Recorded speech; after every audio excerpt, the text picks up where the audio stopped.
Welcome to the Blackwell Archives. The town lay in a quiet valley where fog behaved strangely, clinging to the ground as if it listened. On the ridge above it stood an abandoned meteorological station, a relic of a forgotten research program.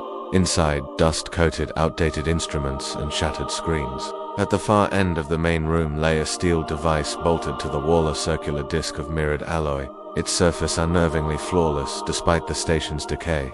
No one in the valley remembered who installed it or why it was left behind, only that the station was sealed after a calibration accident. Those who spoke of it recalled lights in the clouds and days of distorted radio static that carried voices no one recognized.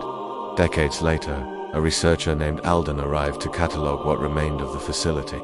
His assignment was routine: assess structural integrity, list salvageable equipment, and prepare the site for dismantling. But the mirror drew his attention immediately. It seemed to reflect the room imperfectly, creating subtle discrepancies, missing details, altered angles, shadows that stretched in directions that didn't align with the station's broken windows. At first he assumed it was a trick of fatigue, yet every time he glanced away he felt the mirror was waiting, observing, adjusting itself one fraction at a time.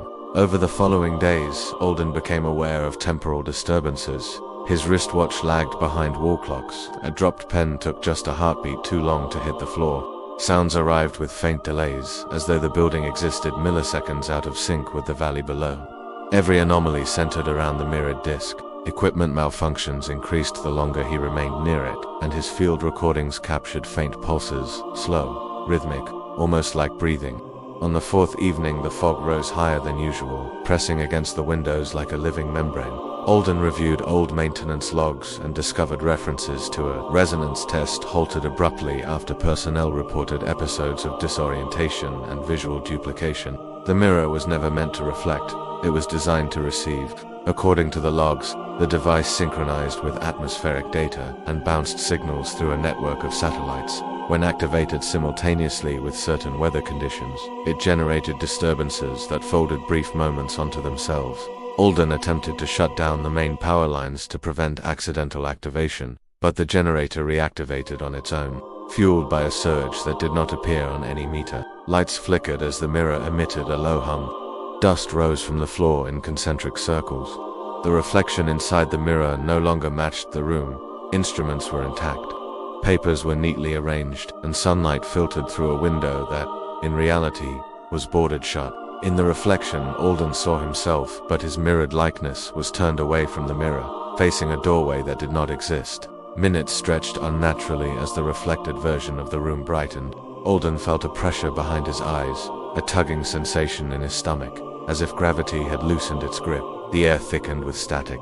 He tried leaving the station, but each corridor led him back to the main chamber. The mirror's hum intensified, matching the rhythm of his heartbeat, then surpassing it, overriding it. His own reflection finally turned toward him, its expression calm, resigned, almost welcoming. Alden's last field entry recorded his voice shaking as he described the feeling of time losing direction, no longer moving forward or backward, but spiraling. He said the reflection was beginning to move independently, stepping closer to the glass without him matching it. Then his recorder filled with distortion, overlapping versions of his breath, each slightly out of sync, stacking into a suffocating chorus. When a dismantling crew arrived a week later, the station was dark. Tools lay scattered near the abandoned generator, and Alden's notebook sat open on a table.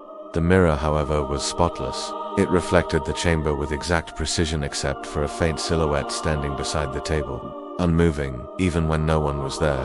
The crew covered the mirror with an emergency tarp as protocol required, but moments later one worker swore he saw movement beneath the fabric, something shifting in slow, deliberate motions like a person adjusting their posture. Another claimed to hear footsteps inside the reflection, trailing just behind their own, always a second too late.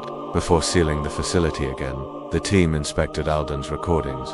Most of the audio consisted of quiet static, but in the final minutes of Isolard, warped, impossibly stretched, whispered his name in a way that suggested it was not calling to him, but from him. The last sound was a steady hum, identical to the mirror's resonance frequency.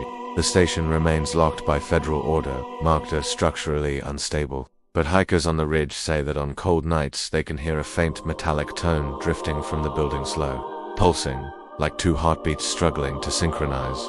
and sometimes the fog around the station catches a glint of unnatural light, a reflection with no source,